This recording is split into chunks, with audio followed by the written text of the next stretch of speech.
Mesdames, Messieurs, bonsoir et merci de préférer la télévision nationale. Au sommaire de cette édition, un centre technologique d'inspection et de quarantaine des marchandises en Guinée. Il a été lancé par le Premier ministre chef du gouvernement. Ce centre va renforcer la sécurité, la transparence et la fluidité des échanges commerciaux. Santé animale, une vaste opération de vaccination contre la rage est actuellement en cours dans le pays. Plus de 300 000 doses de vaccins sont mises à disposition pour la réussite de la campagne. Les temps forts dans ce journal. À Sigiri, le chômage des jeunes est au centre des préoccupations. Plus de 200 jeunes échangent avec le département de la jeunesse autour de l'insertion socio-professionnelle. C'est tout pour les titres. Une fois encore, bonsoir et bienvenue dans ce journal. Une mission mixte d'observateurs électoraux a été reçue en audience par le président du CNT. La mission conduite par l'ancien président burundais est venue échanger sur le processus et s'enquérir aussi des perspectives. Le point avec Robert Siditolno. C'est une mission mixte d'observateurs dépêchés par l'Union africaine, la CEDEAO, l'Organisation internationale de la francophonie, l'OIF, et la Mano-Riva Union dans le cadre de la supervision du scrutin présidentiel du dimanche 28 décembre en Guinée. La visite de courtoisie au CNT a permis de présenter l'équipe de missionnaires et d'échanger sur la tenue de l'élection présidentielle. Le Conseil national de la transition a joué un grand rôle pour se remettre sous la bannière de l'ordre démocratique. Et nous voulions en comprendre la substance de sa part. Il nous a rassurés quant aux consultations qui ont eu lieu dans le passé. Il nous a rassurés quant à la justesse et l'accueil dont ces lois ont bénéficié, en quoi ils ont amélioré l'organisation des élections dans ce pays. Les différents contacts que nous avons pu avoir jusqu'à présent nous indiquent que le calme règne. Donc, nous avons pris notre petit bâton de pèlerin à contacter les autres organisations, mais aussi à contacter les candidats. Et surtout, nous attendons le 28 pour savoir ce qui en sort, dans quelle mesure sera accepté par la population. Respectivement, l'Union africaine a dépêché plus de 60 observateurs, 6 pour l'Organisation internationale de la francophonie, 20 pour la Mano-Riva Union et la CEDEAO 133. Parmi les missionnaires, de nombreux parlementaires dont la présence a été saluée par le président du CNT. Il a par ailleurs appelé à une sérénité dans leur mission d'observation dans l'intérêt supérieur de la nation guinéenne. Et puis la haute autorité de la communication HAC rappelle aux médias et aux candidats en lice pour l'élection du président de la République que conformément au code électoral et aux décisions de la HAC, la campagne électorale a pris fin jeudi.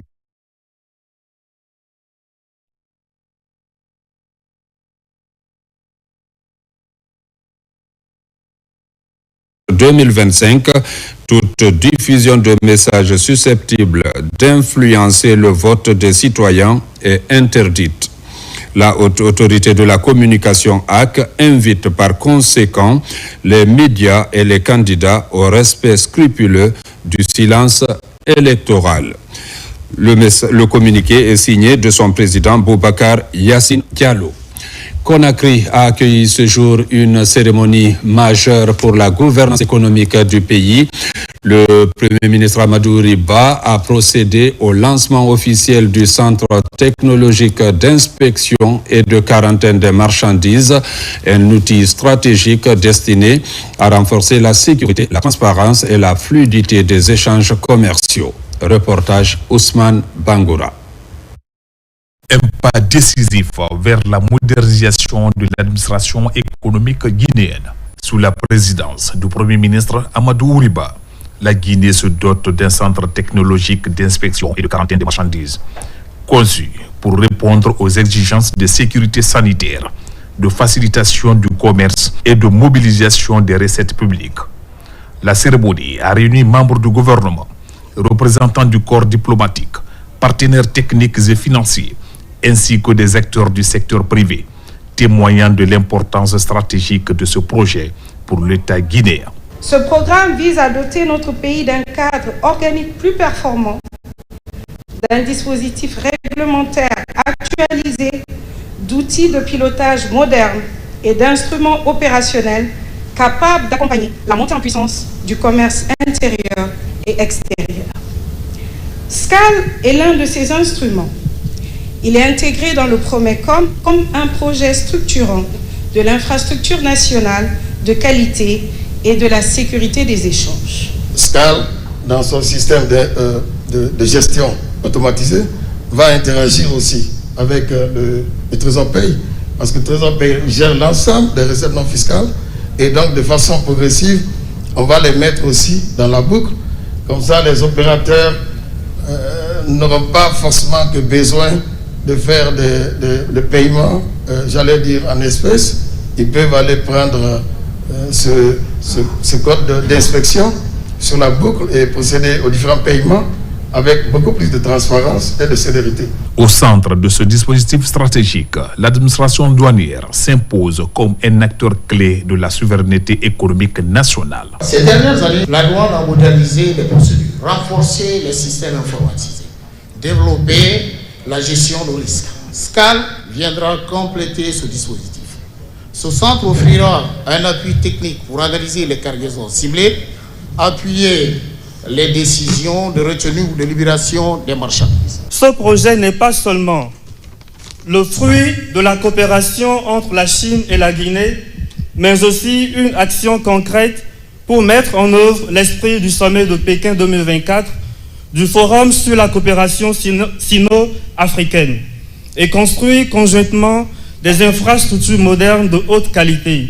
Il deviendra un soutien clé pour la Guinée dans l'amélioration de sa capacité de gouvernance, la garantie de la sécurité frontalière et la promotion de la facilitation du commerce. À travers la mise en service de ce centre technologique, le chef de gouvernement, Amadou Ouriba, a réaffirmé la volonté de l'État de renforcer la gouvernance économique et la modernisation des services publics. Avec ce projet SCAL, il est indispensable de tirer les avantages que nous pouvons faire pour que nos entrepreneurs, notre secteur privé, d'abord, se mettent en ordre de bataille, où il n'est plus question de se contenter des produits bas de gamme en ce qui concerne la production intérieure nationale. Il faut chercher à élever le niveau de standard pour être compétitif, comme d'autres pays qui sont un peu plus économiquement évolués que le nôtre sont à l'heure actuelle. Nous devons être en ordre de bataille. En ordre de bataille pour faire que notre production intérieure, notre production nationale soit compétitive par rapport aux produits qui sont de l'étranger. Avec l'entrée en service de ce centre technologique d'inspection et de quarantaine des marchandises, la Guinée franchit une nouvelle étape dans la modernisation de sa gouvernance économique. Un outil stratégique au service de la sécurité, de la transparence et de la compétitivité nationale, en droite ligne des ambitions de transformation portées par l'État. Nous revenons sur ce communiqué relatif à l'observation du silence électoral. La haute autorité de la communication HAC rappelle aux médias et aux candidats en lice pour l'élection du président de la République que, conformément au code électoral et aux décisions de la HAC, la campagne électorale a pris fin jeudi 25 décembre 2025 à 23h59. Pour les vendredis 26 et samedi 27 décembre 2025, toute diffusion de messages susceptibles d'influencer le vote des citoyens est interdite. La haute autorité de la communication HAC invite par conséquent les médias et les candidats au respect scrupuleux du silence électoral. Conakry, le 26 décembre 2025, signé le président Boubacar Yassine Diallo. Autonomisation des femmes et filles du pays dans les 35 centres apprenantes affûtent leurs armes pour être autonomes dans la vie. Cette année, elles sont 1500 filles et femmes déscolarisées et non scolarisées à obtenir leur attestation de fin de formation dans les filières génératrices de revenus. Alkali Kobele Keita, Mohamed II Camara. Pour cette session 2025, elles sont plus de 1000 apprenantes à boucler leur formation dans les différentes filières au niveau des KF. Elles visent à rendre autonomes les filles et les femmes, surtout issues des milieux défavorisés du pays. Depuis l'avènement du CNRD, nous avons pu former dans les KEF plus de 8500 filles dans des formations qualifiantes sur toute l'étendue du territoire national où se trouvent les KEF. Ce sont des cérémonies synchronisées où à peu près 1500 filles recevront des attestations à l'issue de leur formation dans différents métiers qui sont fournis dans les KEF. Aujourd'hui est un jour important pour nous. Ce que nous recevons ici n'est pas seulement du matériel ou des attestations. C'est une chance de changer nos vies et de croire davantage en nous-mêmes. Cette remise des attestations aux apprenantes sortantes des KF session 2025 a été une occasion pour le président de la République, Mamadi Doumbouya, d'encourager les 10 championnes des KF pour leur engagement dans la voie qui mène vers l'autonomisation de la gente féminine guinéenne. Je remercie le président de la République. J'ai eu la chance de gagner les 20 millions de francs guinéens, puisque j'ai bien travaillé.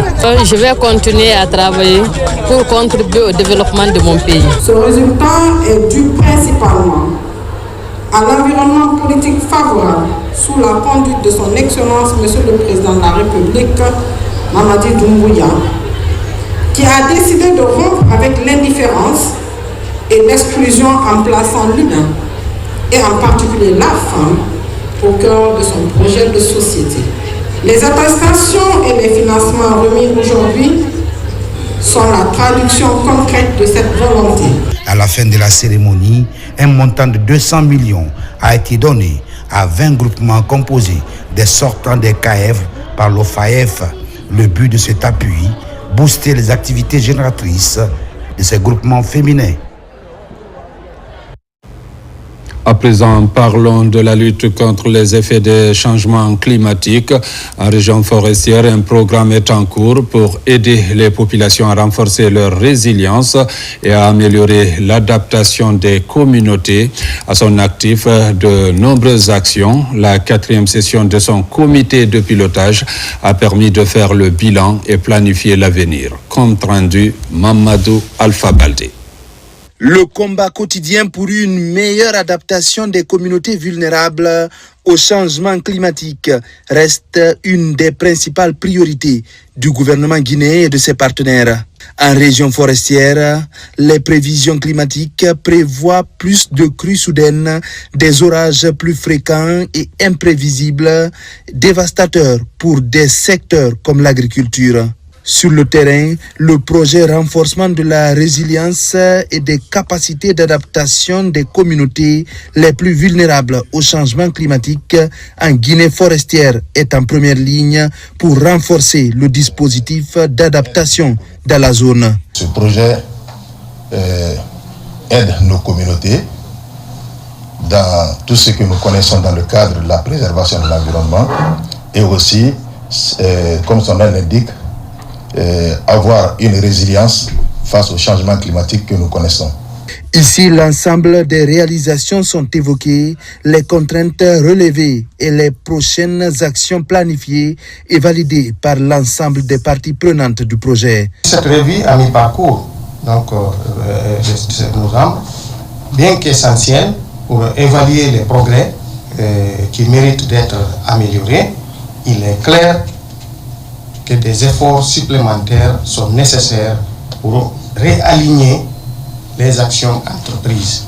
La communauté internationale est confrontée de plus en plus à une recrudescence des phénomènes météorologiques extrêmes et la Guinée n'en est pas épargnée par ce fléau. Si rien n'est entrepris, les impacts du changement climatique en Guinée de façon générale et en Guinée forestière de façon particulière, ces impacts risquent certainement de perturber le régime des pluies par une augmentation des pluies orageuses et un accroissement de la recrudescence de l'intensité des crues soudaines et des sécheresses.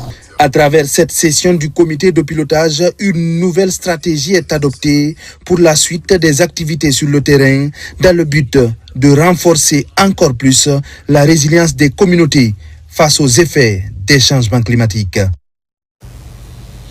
La structure citoyenne La Voix des paysans a aussi organisé un débat citoyen sur le premier pilier du programme Simandou 2040, axé sur l'agriculture, l'industrie alimentaire, le commerce. L'événement, animé par le président du conseil d'administration du Transguinéen, a connu la participation des agriculteurs venus de tout le pays. Reportage Seko Souma.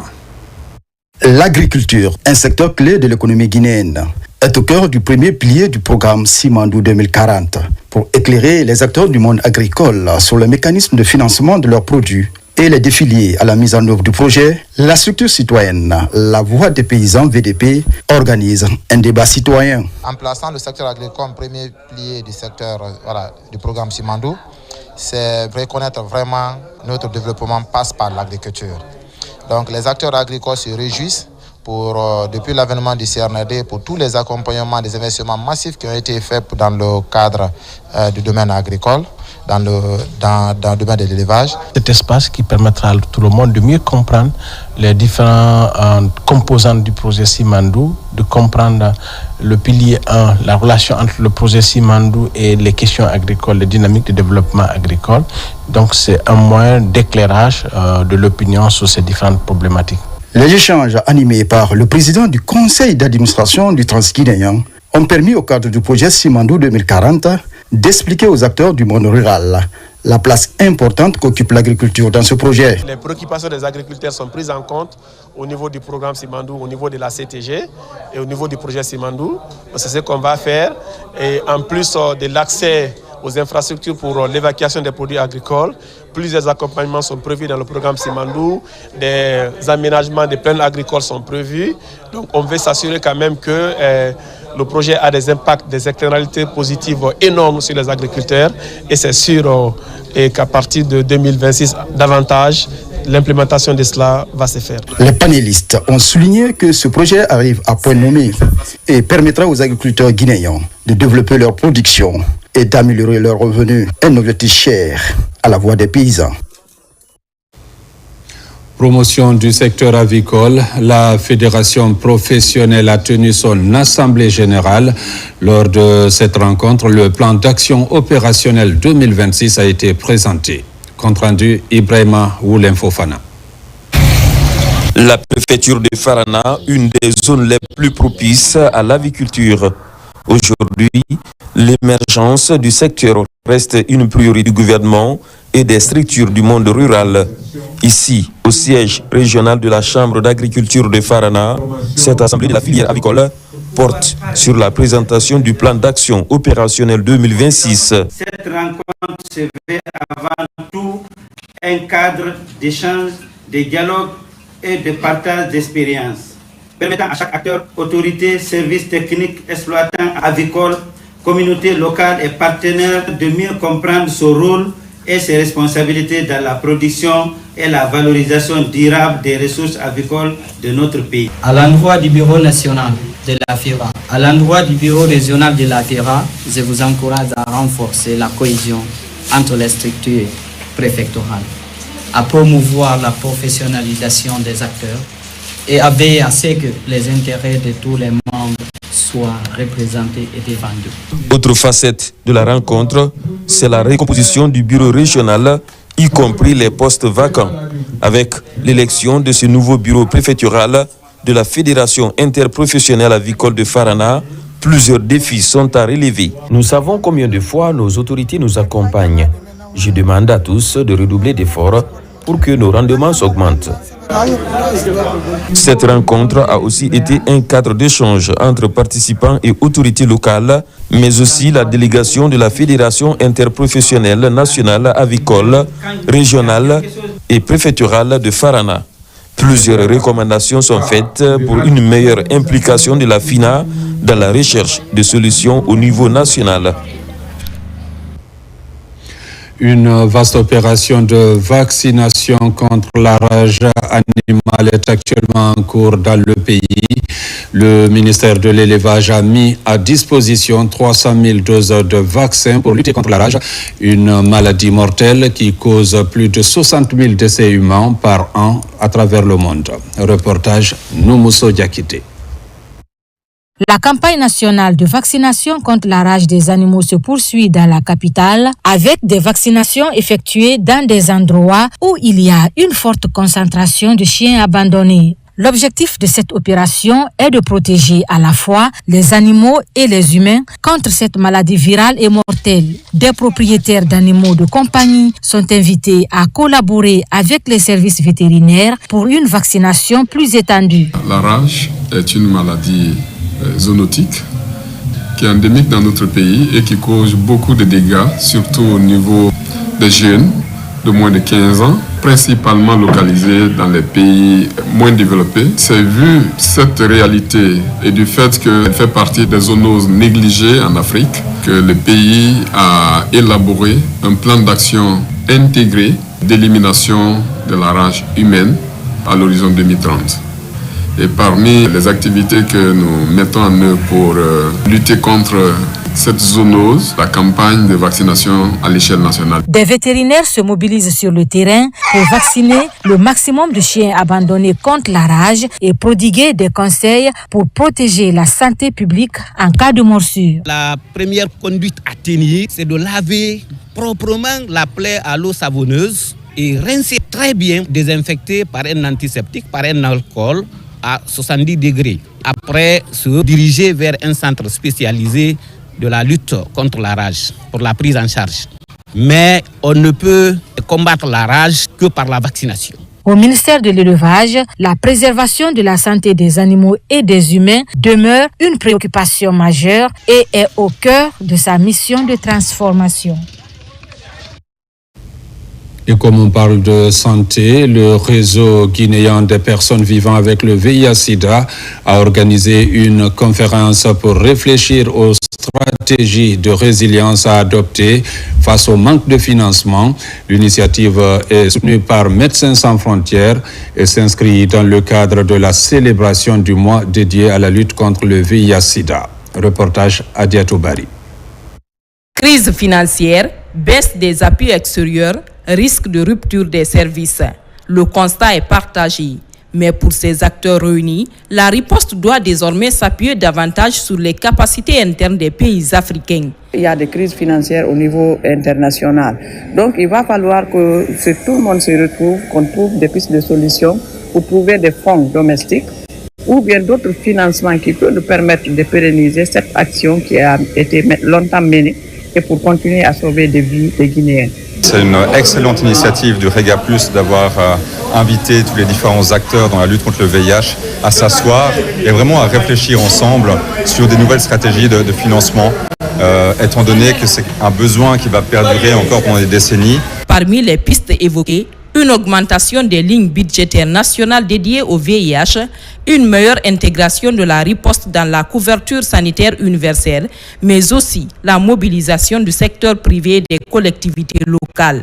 Les participants ont également insisté sur le rôle central des organisations communautaires dans la gestion efficiente des ressources et le plaidoyer pour des financements durables. Aujourd'hui, il faut créer de nouvelles sources de financement pour faire face à la lutte contre le VIH, mais aussi il faut diversifier ces sources de financement. Et il faut beaucoup plus miser sur la mobilisation des ressources domestiques. À l'issue de la conférence débat, un appel fort a été lancé aux autorités nationales et aux partenaires.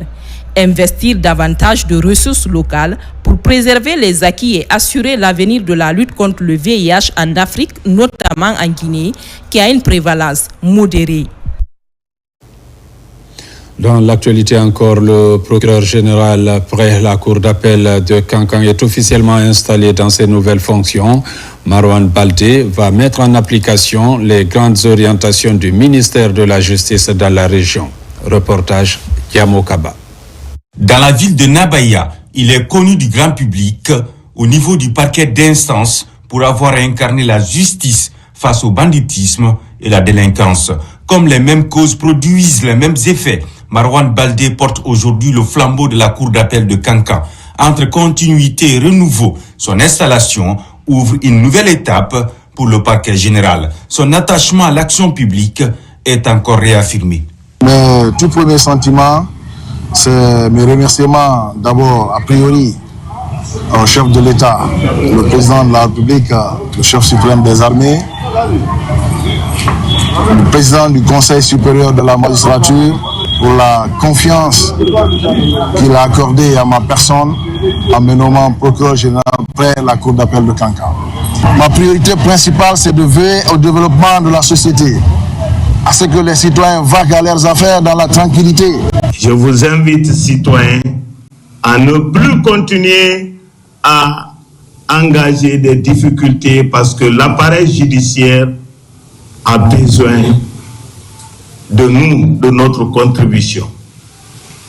Auxiliaires de la justice, messieurs les officiers de la police judiciaire, votre rôle est attendu. Les chantiers qui s'annoncent pour le procureur général près la cour d'appel de Kankan sont importants, prévient le représentant du garde des Sceaux. Les dispositions des articles 37, 38, 39 et suivants du Code de procédure pénale, en lui rappelant que seule la loi doit être appliquée comme il a toujours fait. Il a fait montre d'un magistrat courageux, rigoureux, mais compétent. Dans son champ de compétences qui touche les régions de Farana, Zérekore et Kankan, le procureur général Marwan Baldé est celui qui décide des poursuites et veille à l'application de la loi. Le dialogue et la qualité des relations humaines devront soutenir ces nouvelles fonctions pour mener à bien les grandes réformes de la Cour d'appel afin de répondre aux attentes des citoyens. Électricité face aux pertes importantes liées à la fraude de l'électricité en Guinée. EDG, le centre de formation du ministère de l'Information et de la Communication, unissent les efforts à travers une session de formation destinée à renforcer les capacités des journalistes des médias publics et privés sur les enjeux et mécanismes de lutte contre la fraude dans le domaine. Reportage Aboubakar Ami Kamara, Tierno Younoussaba. Cette étape est l'aboutissement de 3 jours d'intenses travaux. Des journalistes des médias publics et privés sont outillés sur des thématiques liées à la lutte contre la fraude et la corruption dans le secteur de l'électricité. Nous avons compris que le secteur de l'électricité est vital et que la Guinée perd chaque année de par la corruption, mais aussi par la fraude. Et nous avons également compris que l'État met beaucoup d'argent en termes de subventions pour que le courant arrive dans les ménages. Et nous avons compris également que pour lutter, n'est-ce pas, inverser la tendance, les journalistes ont un rôle important et déterminant à jouer. Cette formation est le fruit d'une franche collaboration entre les DG et le centre de formation du MIC. À l'issue de la rencontre, les participants se sont dit satisfaits des thématiques proposées. En nous outillant sur ces enjeux, vous avez contribué à renforcer notre responsabilité professionnelle, notre capacité d'analyse et notre rôle dans la promotion de la bonne gouvernance. Durant ces 3 journées de travaux, nous avons acquis des outils concrets, tant sur la compréhension des mécanismes de fraude que sur les bonnes pratiques journalistiques, notamment à travers l'approche du journalisme de solution. Je pense que c'est une chance et une opportunité, en tout cas pour nous, d'être venus côtoyer le centre. Les retours en termes de qualité sont très satisfaisants. Donc ça conforte un peu l'idée qu'on a partagée ensemble de renforcer la passerelle avec le centre de formation. Au regard des pertes immenses enregistrées dans le secteur de l'électricité en Guinée, estimées à plus de 1000 milliards de francs guinéens par an dans la fraude, l'implication des hommes des médias est plus que nécessaire au visa de leur rôle dans la sensibilisation en faveur de la lutte contre la fraude et la corruption dans ce secteur stratégique de développement. L'ANAFIC aussi signe une convention avec les médias publics. C'est pour la viabilisation de son programme en faveur des couches défavorisées. Suivez le compte-rendu de Moussa Bangoura. Au compte de la décentralisation et du développement local, ANAFIC, Agence nationale de financement des collectivités locales, couvre tout le pays. Pour mieux viabiliser ses actions sur le terrain, la direction de cette institution s'engage à collaborer avec les médias de service public. Il s'agit du quotidien national Orea et la radio rurale de Guinée. Cette signature de convention intervient dans le cadre du projet d'appui à la gouvernance locale dans sa phase 2, financée par la Banque mondiale. La signature pour nous marque un début d'aller vers les institutions étatiques pour que entre nous, institutions de l'État, que nous puissions harmoniser nos interventions et surtout mutualiser nos efforts. Et je pense que c'est de cette force que nous allons créer en nous mettant ensemble que nous pourrons valoriser le développement local et la décentralisation telle que prônée par la plus haute autorité avec à sa tête M. le Président de la République. C'est parti donc pour 12 mois de couverture médiatique. Désormais, ces médiums de proximité vont produire et diffuser des articles sur toutes les interventions de l'ANAFIC dans les collectivités du pays. Pour nous, ça serait une bonne chose qu'aujourd'hui, partout où l'ANAFIC serait, on aura des points focaux pour que l'information à la base puisse remonter, pour que l'ensemble de la population guinéenne puisse savoir qu'est-ce que l'ANAFIC est en train de faire dans la commune de Somfonia ou dans la commune de Yukunku. Nous émettons à l'endroit de nos collectivités, de nos communautés en langue nationale. L'ANAFIC aussi travaille dans ces collectivités. Nous allons utiliser les moyens nécessaires pour amplifier les informations concernant les activités de l'ANAFIC pour faciliter la compréhension à l'endroit des populations bénéficiaires des activités de l'ANAFIC. Cette approche innovante permet à chaque citoyen d'être mieux informé des projets de l'ANAFIC sous la tutelle du ministère de l'Administration du Territoire et de la Décentralisation. Présidentielle 2025, la DGE a lancé à l'AB la formation des formateurs locaux des membres de bureaux de vote pour que ceux-ci forment à leur tour 9 998 membres de bureaux de vote. Ce processus de formation vise à assurer une bonne conduite des élections. Reportage Sarafdine Diallo, Alpha Isiagaba. Ce dimanche, le 28 décembre 2025, les Guinéens se rendront dans les urnes pour élire le président de la République. Pour que cette élection soit transparente, crédible et apaisée, le renforcement des capacités des acteurs s'avère nécessaire. Ici, à l'AB, c'est au tour des commissions administratives de centralisation des votes CACV et des commissions de réception et de transmission des procès-verbaux CRPTV de la Moyenne Guinée de bénéficier du même avantage. C'est de les outiller, faire en sorte qu'ils soient prêts après le vote, de faire l'analyse, le comptage des voix afin que ces voix remontent électroniquement à la direction générale. Leurs actions engagent directement la sincérité du vote, la fiabilité des résultats et au-delà la paix sociale et la stabilité institutionnelle. Durant 2 jours de formation et de sciences pratiques, ces acteurs du processus électoral sont désormais outillés en technique de collecte, de comptage des voix et du remplissage des procès-verbaux pour une remontée rapide des résultats issus des urnes. La formation là occupe une place prépondérante parce que ça permet de renforcer la capacité de tous les membres qui composent les différentes CACVI. Donc ça dénote d'ailleurs la crédibilité du processus électoral. Et j'ai dit aux apprenants que d'abord, au-delà de tout, la formation est une action essentielle dans la constitution de la capacité opérationnelle.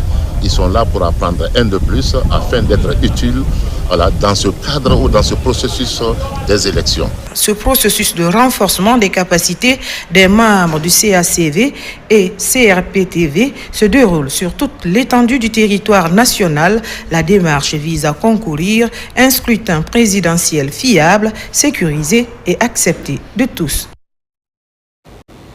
Reportage rendu en studio par Sona Sagnou. Les formations se multiplient en faveur des membres des bureaux de vote. À Boké, la DGE a organisé une formation à l'intention des membres des commissions administratives de vote et des membres des bureaux de vote. Objectif, renforcer les capacités des uns sur le processus des votes et des autres sur la réception des procès-verbaux. Reportage Younoussa Tawel Kamara. C'est une formation simultanée qui regroupe les membres des commissions administratives de centralisation des votes et les membres des commissions de réception des procès-verbaux. Une initiative de la direction régionale des élections de Boké en vue de renforcer leur capacité sur le rôle et responsabilité de chacun dans ce processus électoral. Donc vous avez une lourde responsabilité. Il n'y aura plus de perte de procès-verbal. En tout cas, monsieur le procureur, je vous rassure à ce niveau, les procès-verbaux que vous recevrez seront des procès-verbaux vérifiés et des procès-verbaux qui sont émargés par le président du bureau de vote. Dans leur discours de circonstances, le représentant du ministère de l'administration du territoire et de la décentralisation et la directrice de cabinet du gouvernorat de Boké ont exhorté les participants à la rigueur et à l'impartialité dans le travail. Cette formation est d'une importance capitale. Elle permettra d'harmoniser les pratiques, de clarifier les rôles et responsabilités de chacun et de prévenir les erreurs susceptibles de fragiliser la transparence des résultats. Je demanderai à tout un chacun de vous de travailler la formation que vous allez recevoir des grands formateurs aguerris. Je voudrais à ce que vous arriviez à faire une bonne restitution.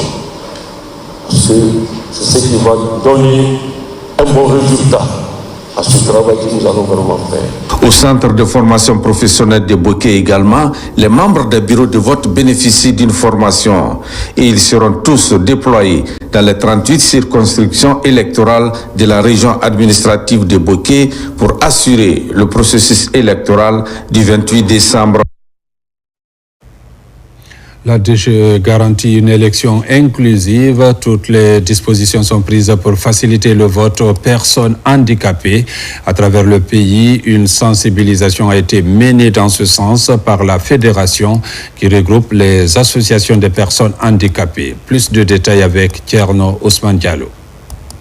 Après Conakry, la Fédération nationale des personnes handicapées met le cap sur les villes de l'intérieur du pays pour encourager la participation de toutes les personnes vivant avec handicap à pleinement s'engager dans le processus électoral et à accomplir son devoir civique le jour du vote. De Kindia à Cancan, en passant par l'Abbé et d'Abola, le message est le même afin de favoriser une élection inclusive. Cette année, nous avons célébré le 3 décembre sous le signe de l'inclusion, la promotion des sociétés inclusives pour le progrès social. Et qui parle du progrès social, parle de l'inclusion. L'inclusion veut dire adapter la société à la condition des personnes en situation de handicap. Ça veut dire aussi qu'il faut adapter tout le programme en cours, dont le processus électoral. La Direction générale des élections appuie cette initiative pour informer et surtout rassurer les personnes porteuses de handicap quant aux dispositions prises pour leur accès dans les bureaux de vote. Une personne handicapée aussi qui est atteinte d'une déficience visuelle, ceux-là qu'on appelle généralement les aveugles ou les malvoyants, les personnes atteintes d'albinisme aussi font partie de cette catégorie. Donc quand ils viennent dans les bureaux de vote, ils peuvent se faire assister par les membres du bureau de vote pour voter pour le candidat de leur choix. Mais s'ils n'ont pas confiance aux membres du bureau de vote, ils peuvent se faire assister par une tierce personne qui les guide vers le candidat de leur choix. C'est très important qu'on mette ces informations à la disposition des populations en situation de handicap. Il en va de tous les types de handicaps. Les dispositions pratiques sont prises. Dans tous les bureaux de vote, ce 28 décembre, les personnes porteuses de handicap disposant de cartes d'électeurs pourront exercer librement leur devoir civique. Et puis cette directive numéro D 2025-009 MATD-DGE relative à la désignation des membres des bureaux de vote pour l'élection présidentielle du 28 décembre 2025 aux directeurs régionaux pour validation, aux directeurs préfectoraux et communaux et chefs services communaux de la DGE pour exécution. Dans le cadre de l'organisation du premier tour de l'élection présidentielle du 28 décembre 2025, il est demandé en collaboration avec les centrales syndicales de l'éducation, les étudiants et les structures décentralisées de procéder à la désignation des membres des bureaux de vote conformément aux critères et modalités ci-après. Composition et désignation des membres des bureaux de vote. Conformément à l'article 82 du Code électoral du 27 septembre 2025, chaque bureau de vote est composé de 5 membres. 1. Un président. 2. Un vice-président. 3. Un secrétaire. 4. 2 accesseurs. Aussi, en application de l'article 87, les membres sont désignés par l'OTIGE à travers ses démembrements sur la base de critères qu'il définit. Cette désignation est faite en collaboration avec les autorités décentralisées ou déconcentrées selon le type d'élection. Ils doivent être capables de rédiger un procès-verbal en français. Grand 2. Critères de sélection des membres de bureau de vote. Les membres désignés doivent remplir les conditions suivantes. Être résident de la localité, du quartier, du district ou tout au moins de la commune. Avoir l'une des pièces d'identité suivantes en cours de validité. Carte d'identité, passeport, carte d'étudiant ou carte d'électeur. Être âgé de 18 ans ou plus. Disposer d'un numéro de téléphone afin de pouvoir être joignable. Savoir écrire et parler correctement le français. Avoir au moins une expérience dans les opérations électorales. Ne pas être membre d'un parti politique ou d'un mouvement politique. Tous les paiements, primes de formation, primes du jour de scrutin se feront par le Crédit Rural sur présentation physique de la personne avec une pièce d'identité.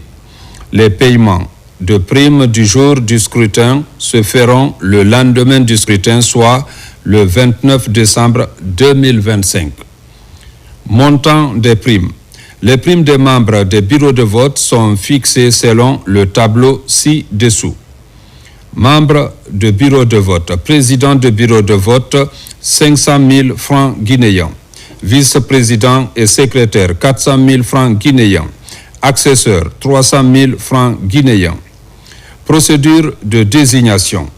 Les désignations seront faites par entité suivante et en respectant scrupuleusement les critères établis au point 2 de la présente directive.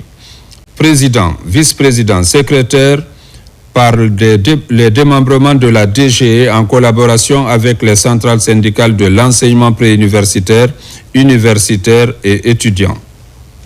Accesseur par les présidents de délégations spéciales en relation avec les sous-préfets pour les sous-préfectures et les préfets pour les communes urbaines.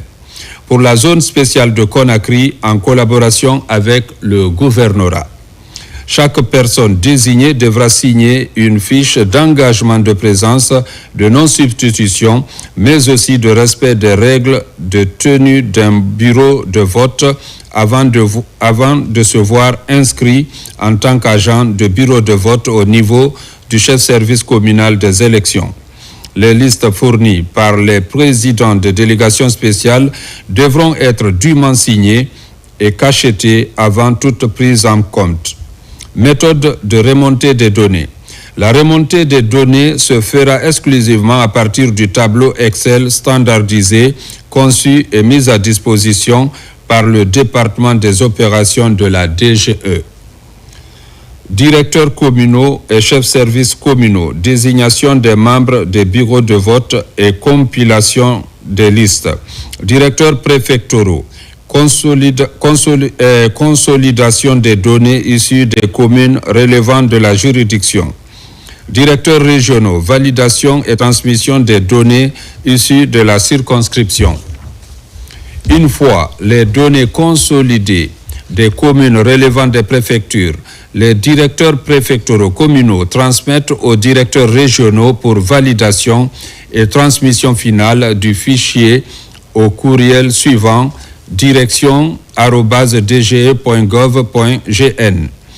Pour tout remplacement après transmission, le directeur régional doit se rassurer de la raison et faire parvenir toute demande de remplacement par le courriel cité ci-dessus. Après désignation des membres du bureau de vote prise par la direction générale, aucune demande de remplacement ne sera prise en compte. Date butoir. La remontée des données consolidées par les directeurs régionaux doit se faire au plus tard le mardi 9 décembre 2025 à 18h, délai de rigueur. La direction générale compte sur votre diligence habituelle au regard du caractère urgent de cette institution. Conakry, le 8 décembre 2025, la directrice générale, Madame Kamara Djeynab Touré. Direction Télémélé, le parrain de la préfecture, Dr Oumar Youeba, a initié une grande journée de prière dans les 15 sous-préfectures de la localité. L'idée, implorer la grâce divine pour la stabilité et pour le chef de l'État. Tcherno Maroufba, Mohamed Mpati Kamara. Au lendemain de la campagne électorale sans violence dans la préfecture de Télémélé, des prières et bénédictions ne cessent de s'intensifier.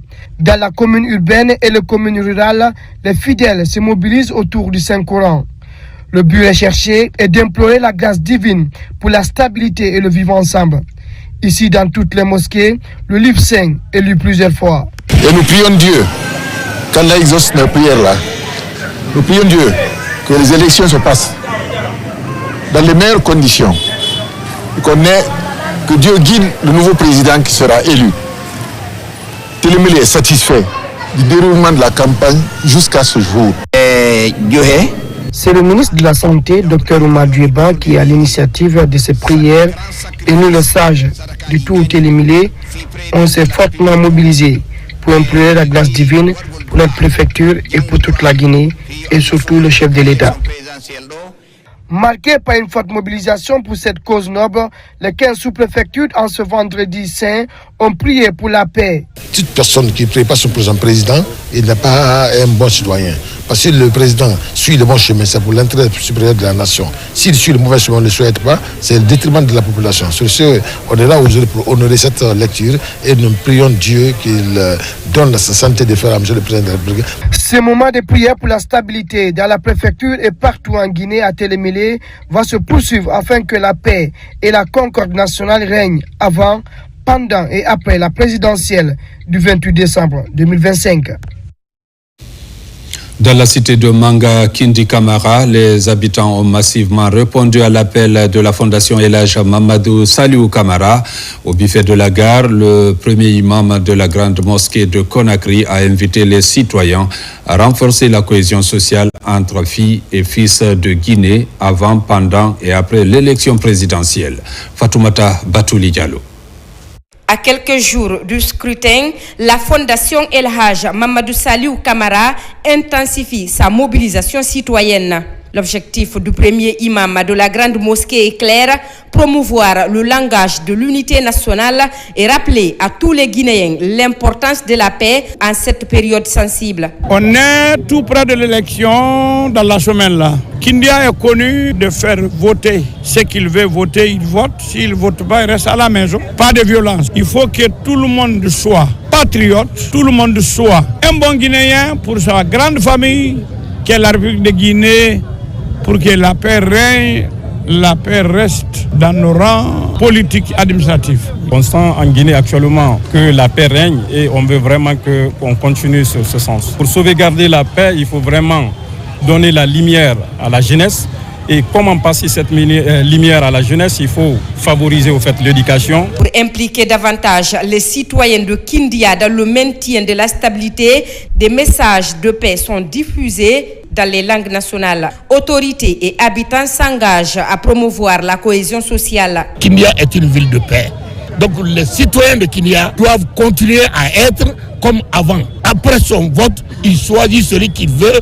Après, il rentre à la maison sans problème. Je lance un appel à tout un Guinéen de consolider la cohésion sociale et de se donner la main pour que la Guinée soit plus émergente. Créée en 2024, la Fondation El Hadj Mamadou Saliou Camara intervient dans plusieurs domaines, notamment l'éducation et le maintien de la paix pour œuvrer à une Guinée sans violence.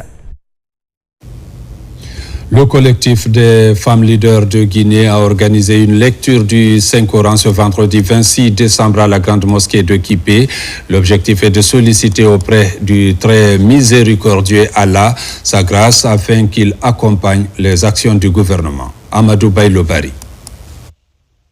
Initiée par le collectif des femmes leaders et engagées de la République de Guinée, Kofergui, cette lecture du Saint-Coran a réuni plusieurs fidèles croyants, parmi lesquels des hauts responsables de la République. La vision est de solliciter la grâce divine pour accompagner le gouvernement dans sa politique d'union nationale et du développement humain et durable sur un dénominateur commun qui est celui du maintien de la paix et de la quiétude sociale avant, pendant et après les élections. Nous avons voulu organiser cette lecture de Coran pour implorer le bon Dieu afin qu'il nous assiste dans cette tournant décisif de l'histoire de notre pays qui va se dérouler à travers les yeux. Je voudrais remercier cette structure qui a bien voulu réunir toutes les femmes de la contrée pour qu'ensemble on puisse faire des prières, des bénédictions pour qu'on ait des élections apaisées dans notre pays. Unir les Guinéens dans un esprit de fraternité et de solidarité est un devoir de tous. Je demande à tous les Guinéens que la prière que nous avons faite, de ne pas gâter ça. Aimons la Guinée. Dieu a fait son soir. Je dois remercier Dieu et continuer à faire la prière pour la Guinée et les Guinéens et ceux qui ont uni. Parce que Dieu aime l'union. Quand on parle de développement, il faut la paix. Quand on parle d'élections apaisées, il faut la paix. On doit aller aux élections avec à la clé l'apaisement. Et vous savez, c'est un scrutin présidentiel, ça se fait en 24 heures. Et le lendemain, on se retrouve, on conjugue les mêmes verbes. Et donc, au nom du ministre de l'Information et de la Communication, Fana Souma, je salue l'initiative de cette association. La Kofergui œuvre dans la promotion du développement socio-économique et l'émancipation des femmes. Cette lecture du Saint-Coran traduit sa volonté de préserver la paix, gage de toute émergence.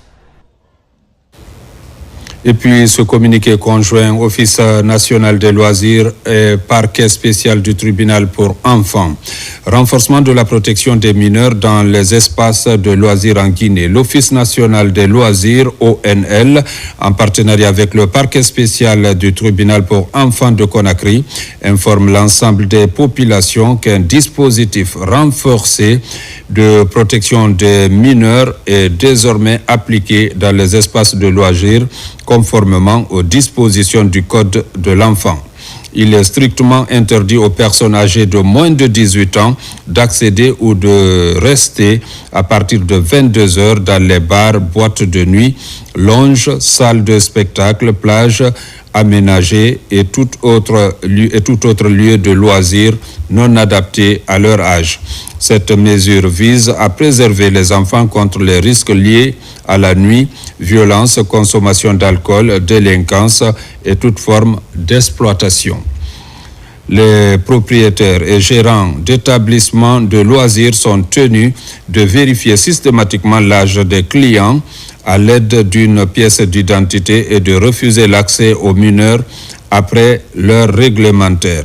Des équipes mixtes de l'ONL et des forces de sécurité procéderont à des contrôles sur toute l'étendue du territoire national. Les parents et tuteurs sont également appelés à exercer une vigilance renforcée. Tout enfant présent dans un espace de loisirs doit être accompagné d'un adulte, y compris en journée. Tout manquement à ces dispositions entraînera des poursuites judiciaires et des sanctions prévues par la loi. Protéger les enfants, c'est protéger l'avenir de la Guinée. Ensemble, œuvrons pour des loisirs sains, responsables et sécurisés. Conakry, le 23 décembre 2025, pour l'Office national des loisirs, Mamadou Baïlobari, pour le parquet spécial du tribunal pour enfants, Dr C. Avis Gami. Communiqué officiel, suspension exceptionnelle des Jeux physiques le dimanche 28 décembre 2025.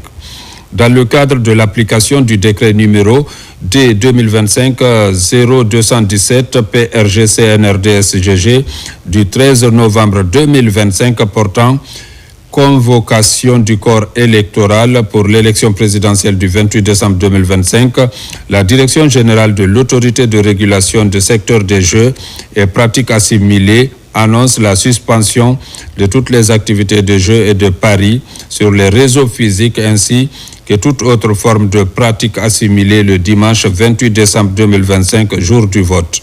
Par ailleurs, la RSJPA rappelle l'importance d'un jeu responsable et citoyen.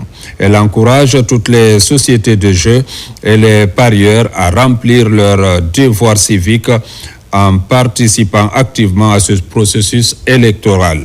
La Direction générale de la RSJPA compte sur la coopération de toutes les sociétés de jeux et paris pour le respect strict de ce communiqué. Fait à Conakry le 26 décembre 2025, le directeur général de l'autorité de régulation du secteur des jeux et pratiques assimilées, Mamoudou Sissé.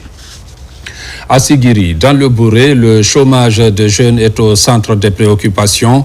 Pendant 2 jours, cadre du ministère de la Jeunesse, chef d'entreprise et plus de 2000 jeunes échangent autour d'un même objectif, accélérer l'insertion socio-professionnelle. Reportage Diara Diallo.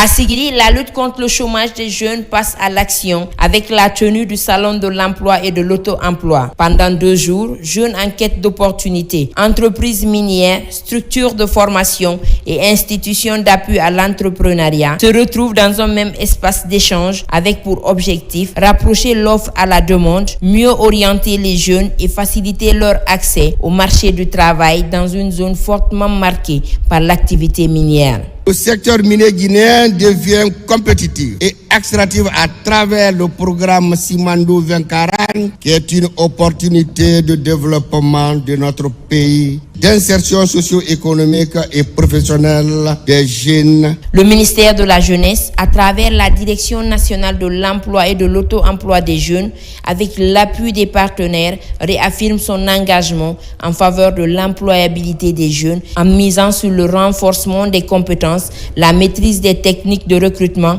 et l'adaptation aux besoins réels des employeurs. Nous sommes à Sigiri aujourd'hui pour l'organisation de la 2e édition du Salon de l'emploi et de l'auto-emploi des jeunes, qui a pour objectif de promouvoir l'emploi et l'employabilité des jeunes, mais aussi la stabilité socio-économique dans les zones minières. L'emploi de Sigiri s'inscrit dans le cadre de venir à bout, afin de proposer des solutions dans le cadre de l'instauration de la paix, de la bonne cohabitation entre les jeunes et les sociétés, entre les populations et les jeunes. Des panels thématiques viennent enrichir les échanges autour de Simandou 2040, des stratégies de recrutement des sociétés minières à Sigiri, des mécanismes d'insertion professionnelle ainsi